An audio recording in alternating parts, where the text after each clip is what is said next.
Hey, good afternoon, everybody. I should be live here. I don't do the countdown when I do this on Sunday afternoons most of the time just because Tom doesn't do them. So I like to keep things kind of uniform. Every once in a while I'll accidentally do it. But what did you guys do today? You know what I did? I had to drive to Lafayette to get fitted for a tux for my sister's wedding. So I did that. She's getting married in October, so I'll be gone for a few days then, and actually going to be gone this upcoming weekend for a couple of days because we're going out to see Lily in College Station, and I can't wait to do that. Looks beautiful as you head into Texas right now over the Toledo Bend Bridge, or the Pendleton Bridge, 3 Mile Bridge, whatever you want to call it. It takes you into Texas, or if you're going the other way, it takes you into Louisiana. Looks nice out there. Light wind, clear skies for the most part. Some very light cloud cover, some high-level stuff out there, but looking through Alexandria, we have a nice, clear, beautiful day. No rainfall in the last 24 hours. It's all way down south, and just a smattering of a couple of showers out to the east. Not too bad. Hey, Mom, how you doing? Good evening. It's a slow forecast down here. Tell me what it's like up there. I'm sure it's cold and beautiful. 92 degrees here in Alexandria. So it's not bad. I mean, seriously, the heat index, because dew points are right now in the mid-60s at 64, so our dew point makes it feel like it's right at about 92, which isn't a terrible place. I started too soon, did I? I'm sorry.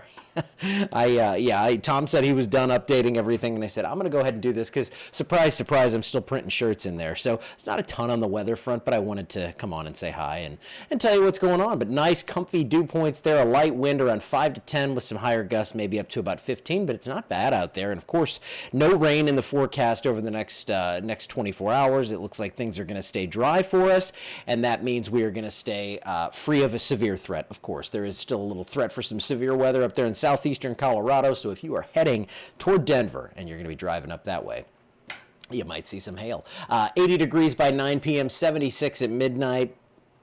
It's going to probably get close to 70, upper 60s, and I have to show you the HRRR. I don't know why I have to. I guess it's some sort of deal I have with them, but yeah, just there's this one little batch of clouds trying to make it through here, and not too much going on. So we're not concerned with anything active or severe in the near term. We have Tropical Storm Fernand, and Fernand, I had to put a little jazz on that there. 45-mile-per-hour winds moving north-northeast at 13. This will be less than no issue for us. In fact, it's not even really going to generate crazy rip currents or anything on the eastern seaboard, so I figured I'd show it to you. There goes Fernand out to the northeast, and here is our next system that we've been watching for a while. It's really struggled. 30% chance for development on this one, and it looks like conditions become more hostile. Whatever this is, it's probably just going to continue towards Central America. So again, not much for us to worry about. There is Fernand up there, moving on toward the northeast. Look at that. Look at Aaron. Now, that's some impressive stuff. That's not a tropical system anymore.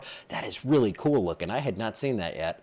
Oh, man, that's wild. Look at that, though. I mean, that thing's wrapping all the way down into northwestern Africa, and then you've got this stream of clouds and wind and rain going up through the British Isles, and then look at that thing, just wound up. That is gorgeous. Whoo! Beautiful deck time with Bear. I like it. All right, so our other disturbance, again, not going to be a big issue here, but the GFS model taking us further out into the future, we're going to see things start to light up again, probably by around Friday-ish, I think. That's when scattered showers and storms are going to start coming in on that northwesterly flow, and that's going to bring us at least some rain chance each day through the weekend, probably about 40 to 60% on those, and it could inch a little higher as we get closer.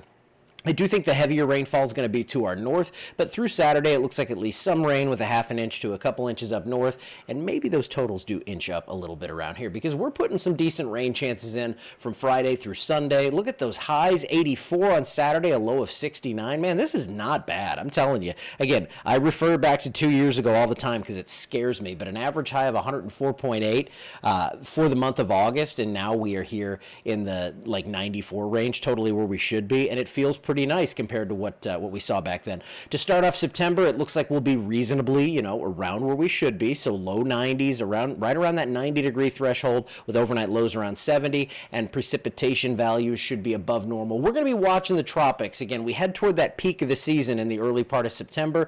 It looks like we could see things get a little more active in the next couple of weeks, but so far so good there, and nothing really credible that I'm looking at and saying, oh, this is freaking me out or anything. But the first time I see something that actually becomes something worth watching, I'm going to be all over it. But for right now, there's not a ton to be all over. I'll see you in the morning, though. Hope you have a great rest of your Sunday. I will see you back here bright and early.